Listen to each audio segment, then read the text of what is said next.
Кога за последно се чувства с някой роднина, който не живее при теб и нямаш всекидневен контакт с него?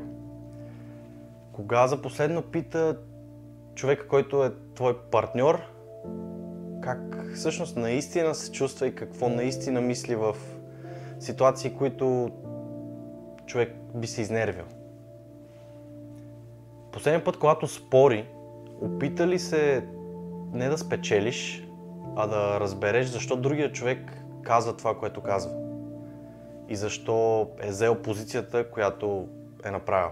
Именно тези въпроси ще са в основата на това, което искам да споделя днес. Рядко осъзнаваме колко всъщност може един човек, който е до нас, примерно партньор, колко самотен всъщност може да се чувства той, колко неразбран и всичко това дори да не е явно физически и външно, когато е смесено в нашето всекидневие. Все по-рядко се сещаме за това да питаме: ти как си?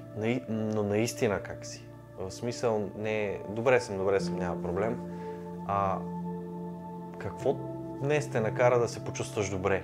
Какво те накара да се почувстваш зле? Или кога беше последния път, когато се заинтересува за това как някой е вътрешно, а не просто как е ежедневно и така тип small talk как е? Това привидно може да са малки неща и да не е нещо кой знае какво, но всъщност тези неща чупят най-здравите взаимоотношения. И разбира се, мога да го кажа от личен опит, човек просто знае какво му е, дори да не си го признава. Човек знае какво смята, какво иска, въпреки че може да се самозалъгва, че смята друго нещо. И човек в дадени ситуации, примерно във връзка, много добре знае кога най-вероятно нещо отива към своя край. И тук въпрос е, защото това е нормално, но въпросът е: ти можеш ли да признаеш пред себе си и да кажеш: тук не направих еди какво си добре, или срещу мен не беше направено така. Изказал ли съм го? Изговорил ли съм го? Помислил ли съм аз къде съм сгрешил, другия човек къде е сгрешил? И най-важното, когато се говори за това с конкретния човек, това не трябва да се случва с цел аз да спечеля аргумента или да получа задължително извинявай, което пак е един вид да спечелиш аргумента. А това трябва да стане с цел: добре, помогни ми да схвана защо се почувства така. Но в този момент трябва да си кажем: има причина да съм с този човек, има причина да обичам този човек, дори да е роднина.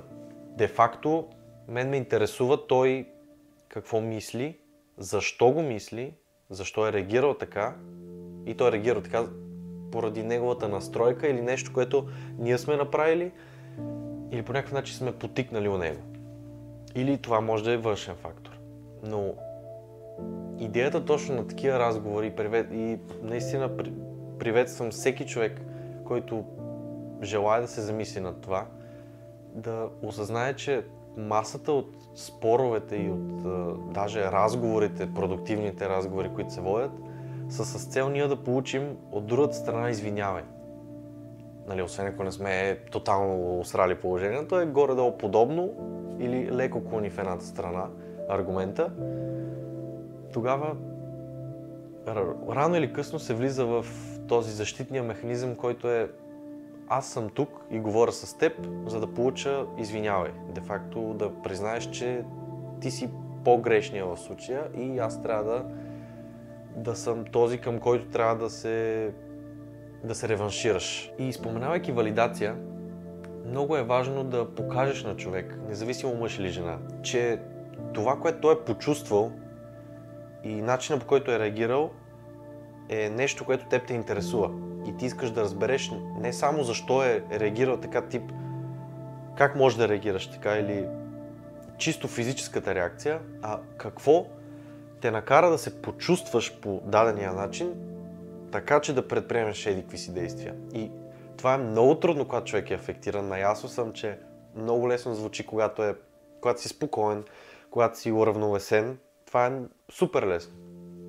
Но в моменти на афект и когато даже се чувстваш така адски, един вид мотивиран да кажеш на отсрещен човек, ти се осра тотално и трябва да ми се извини, защото аз не трябваше да го понасям това. Има такива ситуации, които наистина човек по никакъв начин не е заслужил това, но ако това е една здрава връзка и вие сте хора, които желаете и така драпате с възможно най-големи сили да се случи това нещо, да се разберете и да изградите нещо повече от просто преживяване ден за ден. Действията трябва да имат причина към другия човек. И дори да са привидно ударни, привидно обидни, те са потикнати от нещо смислено. Рядко, когато наистина ти пука за някой, ти без никакъв смисъл, без никаква предпоставка, ти просто ще го нараниш. Или ще кажеш нещо крайно обидно. Всички тези неща може да се породят от просто най-обикновени жестове, които са наистина изграждащи за мнението на един човек, дали той е важен за теб. Просто питай как са. Не да абсолютно всеки ден, но примерно ако е партньор, с който живееш, ако е гадже дори. Добре, обясни ми ти как мислиш и не с цел аз да поправя това как мислиш или да ти кажа как е по-правилно да мислиш, а да разбера защо така си се почувствала и в крайна сметка да разбера, че щом съм те избрал, значи аз знам, че ти си нещо, за което аз ще се боря и нещо, което аз всячески ще искам да разбера. И де факто от другата страна трябва да има обратното нещо, така че да не си твърде напук да вървиш. Защото много добре знаеш, че отсрещен човек му пука за теб и няма смисъл да правиш такива фасони. Смятам, че вече съм минал един етап и съм до някъде все още в него на много сериозно себеосъзнаване и на осъзнаване на значението на света и на това около мен, което е нещо повече от това, което аз правя. И да, човек, който да може да споделиш това нещо с него. Но разбира се, когато няма такъв, насила няма как да се случи това. Така че това, което трябва да прави човек в такива моменти е да разсъждава. Да разсъждава, но не да се вглъбява.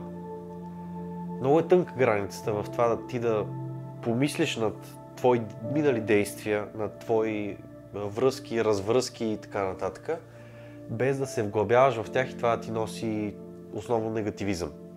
Приветствам ви да се отворите повече към човека до вас, да се отворите повече към вашите роднини. Даже на моменти на сила да си припомняте и да си го казвате: този човек, щом ми е толкова близък, щом съм го избрал, значи има причина той да реагира така. И не е задължително това да е с цел да ме нарани, а просто това да е байпродъкт на това нещо, това да е вторично. Най-важното нещо е да разбереш защо човек го прави това и как ти можеш да му помогнеш. И не е задължително ти да решиш проблема, а може ти просто да го подкрепиш. И наистина един въпрос: как се чувстваш, ама наистина? Може да е основополагащ за едни взаимоотношения. Надявам се да сте замислили, да сте получили нещо от това като размисъл или да се достигне до някакво ново размишление, което ви помага на вас. Ще се радвам да чуя. Вече коментарите ще са отворени на тези видеа. Така че очаквам ви там. Благодаря ви и до следващия път.